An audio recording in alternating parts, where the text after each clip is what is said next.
Tonight, new fires have broken out in Southern California. Entire neighborhoods are gone, the death toll continues to rise, and thousands of structures have been damaged or destroyed. We'll bring you the latest tonight. Washington Governor-elect Bob Ferguson making news even before he takes office. He is proposing cuts in state services instead of new taxes. I recognize that's not going to be easy for agencies, but we can all be more efficient and more streamlined.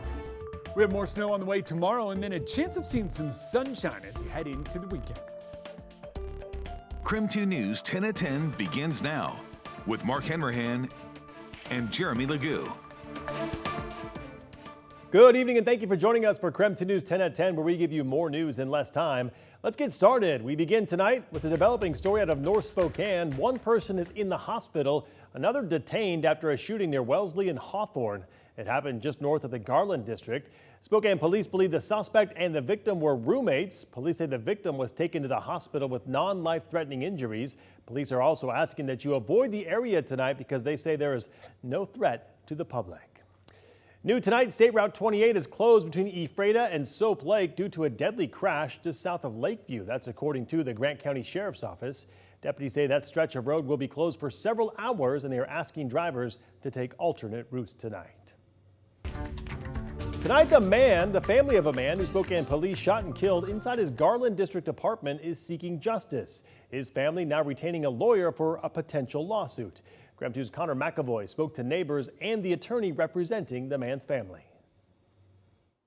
This is the unit where Spokane police shot and killed a man in his apartment just before New Year's Day. It's a scene many neighbors remember happening, including one we spoke with who says the death was far too close for comfort. Neighbors in the Northcliffe Terrace apartments remember the day their neighbor died in a police shooting. He lives directly above me in this other unit right here.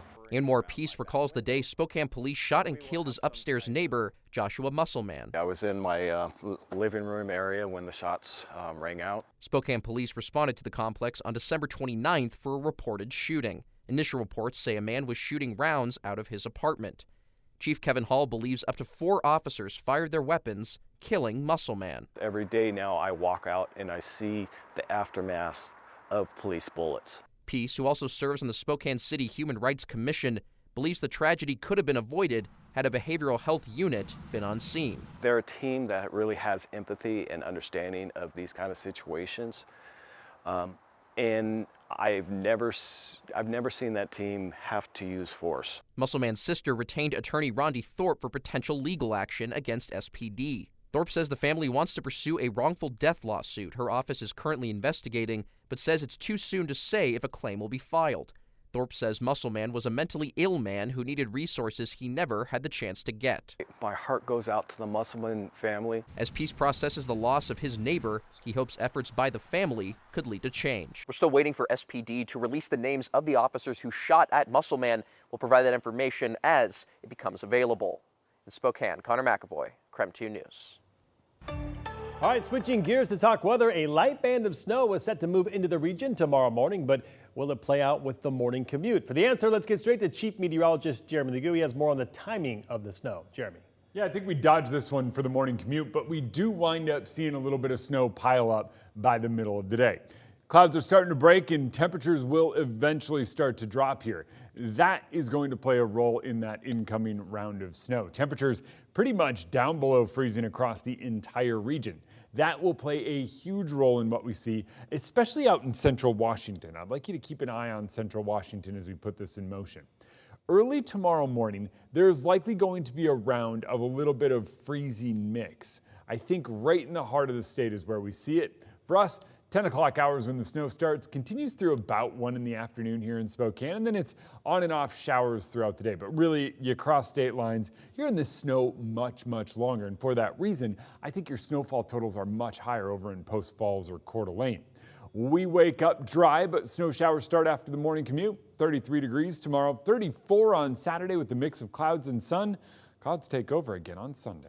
All right, sounds good, Jeremy. We'll check back in with you later in the show.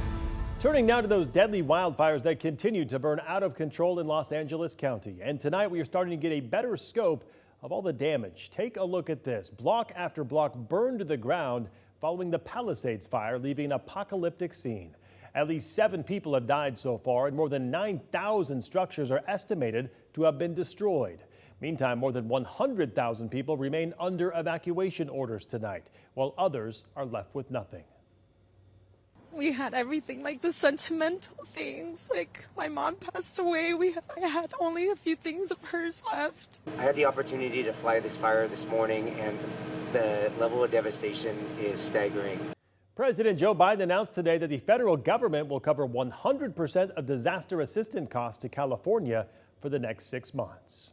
And now to our night beat with a quick look at the day's top stories. A beloved Spokane restaurant was destroyed in a fire early this morning. Skyway Cafe at Felts Field burned down at around 4 a.m. It's not known exactly what caused the fire. Today, many longtime customers stopped by to grieve the loss of a Spokane favorite. Started shaking, crying. It's sad. You know, it's like you're home almost. It's not my life. It's a piece of everybody's grandfather, everybody's dad. People that have passed for years, 100 years of people coming here. That's what it is. The owner says they do plan to rebuild, and she expects it to take about 2 to 3 months. She is asking for anyone to donate memorabilia to help recreate the historic atmosphere within the restaurant. You can also find a GoFundMe page to help with those rebuilding costs on our website, KREM.com. New today, we learned that a Welpinit 16-year-old has died in the hospital following a car crash on U.S. Highway 2. It happened yesterday morning. According to WSP, a car with 3 teenagers inside failed to stop at a stop sign near Fairchild Air Force Base. That's when troopers say they got wedged under a tractor trailer's trailer. The 18-year-old driver is from Fruitland, while the 2 passengers, 16 and 13, were from Welpinit. WSP says they are continuing to investigate the crash tonight. Millions of dollars on the way to help people recover from the Gray and Oregon road fires here in Spokane County. Washington Senator Patty Murray announced $44 million in disaster recovery is coming to the county. The money comes from a disaster aid package signed into law back in December. The Gray and Oregon road fires sparked back in August of 2023 and burned more than 21,000 acres. 2 people died and hundreds of homes were lost. Senator Murray says the funding will help fill the gaps for families not covered by insurance. And that was your Night Beat. To learn more about any of these stories, just head to our website. That's KREM.com. Governor-elect Bob Ferguson will be in Spokane tomorrow. He'll be joining Senator-elect Marcus Riccelli to talk about a bill aimed at providing free school meals for all students beginning next school year. The pair will be at Whitman Elementary School tomorrow afternoon, meeting with students and staff. Ferguson is being sworn in as governor coming up next Wednesday. And this comes as Ferguson says he would rather see budget cuts than new taxes in Olympia. The governor-elect is proposing across-the-board cuts in state services. And new tonight, our Drew Mickelson with our Seattle sister station breaks down the options being considered. Last month, outgoing Governor Jay Inslee proposed a new tax on the state's wealthiest residents. But today, Governor-elect Bob Ferguson said he was skeptical that would work.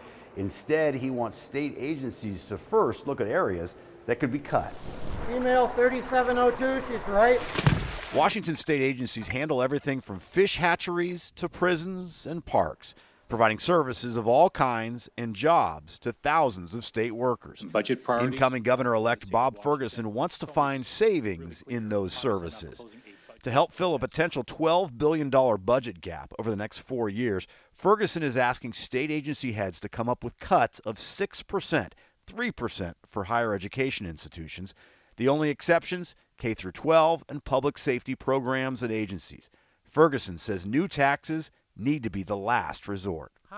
Would college tuition rise? How many state employees would be laid off?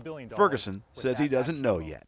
I recognize that's not going to be easy for agencies, but we can all be more efficient and more streamlined, and that's the type of approach we need to make before we even start having a conversation about any kind of taxes. We can solve this with some responsibility and priorities of government and making sure that we don't spend more than we're projecting to take in revenue. Republican Representative Travis Couture likes what the incoming governor is proposing.